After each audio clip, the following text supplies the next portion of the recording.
Hello everyone, and you're so much welcome to today's tutorial. And I still remain Odurole Mojibola, your shoemaking made easy tutor. Guess what? Today I'm going to be teaching us how to create this sport sandal, making use of an already made belt. Now I'm going to be explaining in this tutorial how you can use an already made belt, how you can also use leather. I'm going to be explaining to us how you can use buckle as your fastener, and also how you can make use of velcro. I'm sure you want to sit there. Sit back, and I'm gonna be right back.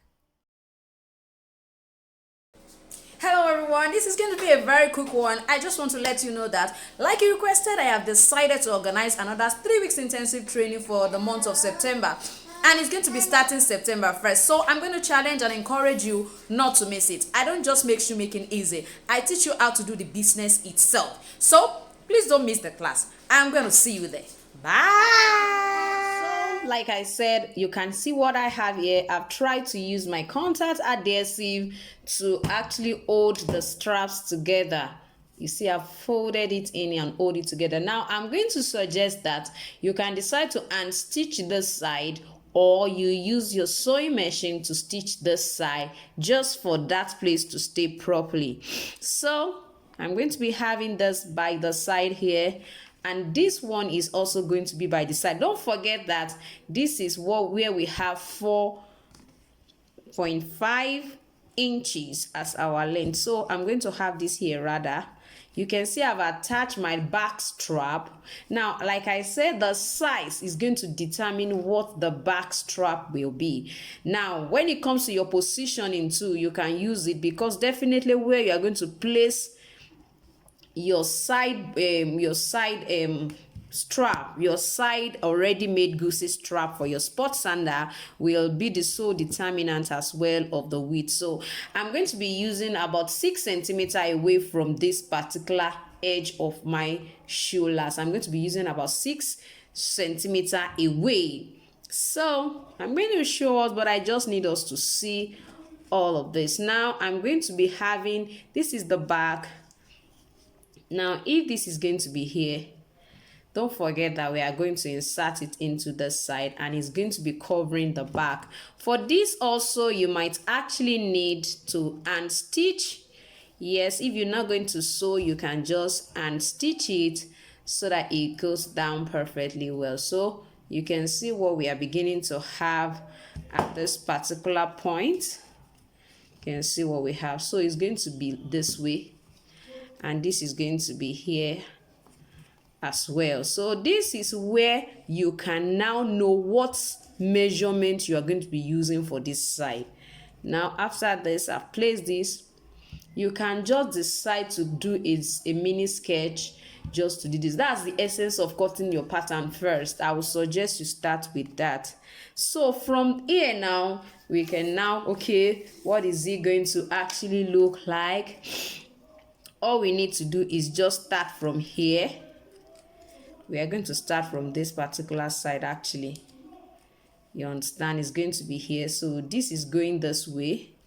I'm going to try as much as possible to hold this down. It's going this way. It's going to enter into this particular buckle, into this particular hardware here, and it's coming back this way. Can you see that it's now longer than what we calculated initially? So that's why I say we need to be very careful with this particular side. You can see that it's about 15, although you know it didn't enter properly, but it's better to always try and be sure. So let me use the strap I cut to check this out for us to see. Now this is my strap. I have this going this way. Let me just insert quickly.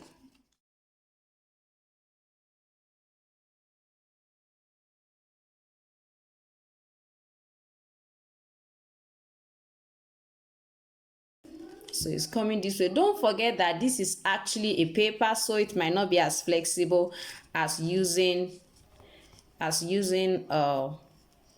Gucci belt, you know, like using a Gucci already made belt. So you can see what I'm having here. So it has to come back this way. This is very important. So On the average, this particular length is about 13 inches or 13.5 inches. So I want you to ensure that you do what suits whatever size you want to work with, because that's the best way to work with this particular design. So don't forget, I said I'm just going to measure from this side to this side. I'll measure 6 centimeters, then place my strap upwards and position it. That's what I am going to do. So from what we have here, my strap here is going to be about I'm going to use about 13.5 of an inch for this whole length. So let me quickly cut that out and show us how we're going to position it alongside this. So like I said, for my strap, what I'm going to do now is I am going to actually fix a buckle. I'm not going to be using a velcro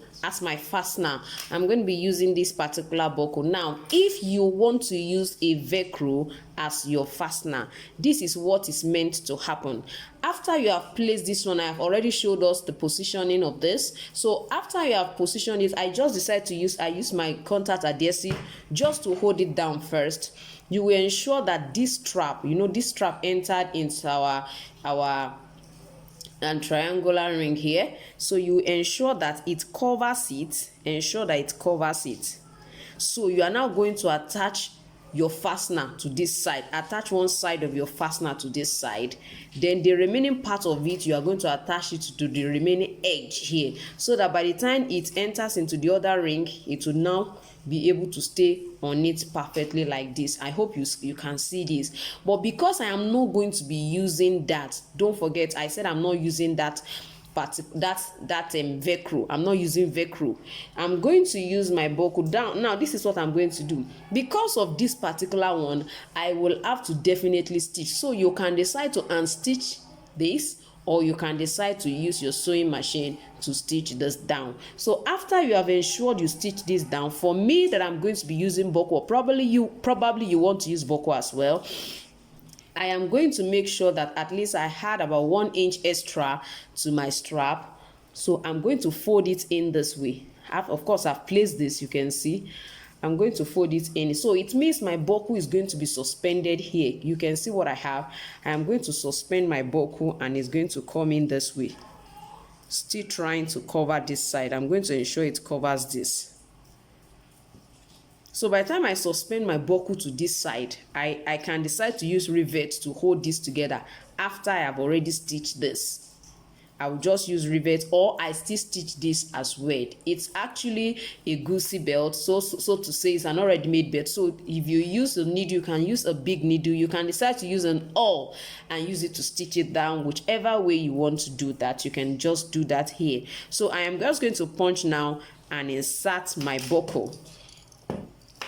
So you can decide to use a hot metal to create this opening, which is your best option because of the material that this is made of. So I have already marked that side. I'm going to go ahead and heat up my nail and just use it to create an opening there, so that that side will not begin to fray by the time I just open without knitting all of the edges all around. So now I've already created the opening. We are just going to go ahead and insert the buckle. Now I'm going to place it this way. As you can see, it's like this. This is how the buckle is going to be facing. So I'm going to insert this from this side, insert into the opening I created. Now don't forget that you can decide to use a grommet, which is just like those highlights, the small highlights. You can use them as well for this. I think I need to, this went back. We have to ensure it goes back to the front. That's another thing. So I must ensure it doesn't go backwards. So I'm going to insert it back this way, and you are going to be having it like this. So from what we have here, it's going to be here. It's going to be on top of it right here.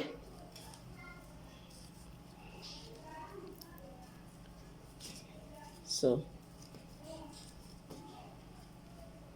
you can see what I am going to be having at the end of the day.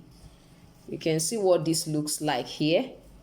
Don't forget, this is still the front part. This is the front, this is the side, and this is our strap. So my strap is going to come back in here, and I'm going to create some fix some eyelets here for that. So you can see what I have. So please, you can decide to use velcro for yours as your fastener, but I am going to be using this particular buckle. So you can rivet, you can stitch, whatever you want to do, you can do to yours. Don't forget that our back pattern is still there, so which is going to complete this particular sport sandal. So now that our eyelets, you can see I fixed the grommets. You can actually learn how I did this in any of my videos. I think I've done it in one of my bag making playlists. So please check the bag making playlist for you to see how I did this, or you follow me on Instagram and on Facebook at Jibbyfem Forte, so that you can see how I taught all of my viewers and my followers how to actually create this. Now let's go to the back. Now we are not going to, don't forget that the back, now looking at the design, now we are moving, looking at the back, we just folded it in, we didn't do anything. So you can decide to use a leather to cover this up and stitch it, but as for me, I am going to be placing an ever foam, which is also called Mako in Nigeria. Actually, the ever foam is just to cushion my back so that it's, you know, the effect of this particular ready-made belt. Don't forget, it's a sport sandal we are creating with an already made belt. So you can see what I have, just a little extension at the side, and I'm just going to, you can see it's extended outward a little bit, like quarter, or you know, like quarter of a centimeter. So it's about 0.25 centimeter extra at the edges here. That's what you should do too if you don't want to make use of a leather. I just want to cushion the effect at the back here. That's the essence of using a Mako. The Mako I'm using is about 2mm Mako, as you can see. If you can lay your hand on 1mm, you can use as well. It's just to cushion it. So I'm just going to use my adhesive, my adhesive to place it, to position it. Then I'll go ahead and also stitch that side as well. Then hula, our sport sandal is actually almost ready. Now for the front part, I told us earlier that I will actually be placing it this other way. I told us I'll be placing it this way, then be covering it up here. Now you can decide to do the same way too, or you just decide to place this way and use a leather,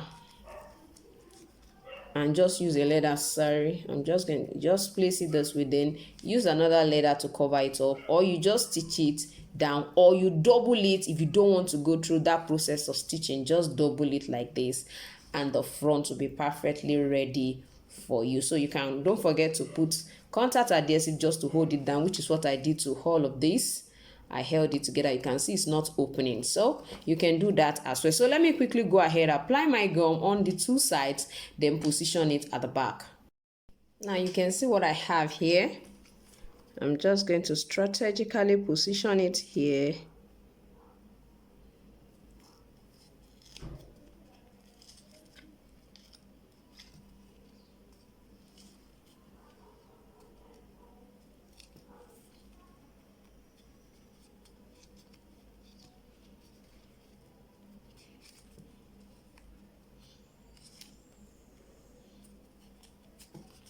So you can see it's holding it this way. So it's just to do some stitching and then we are good to go.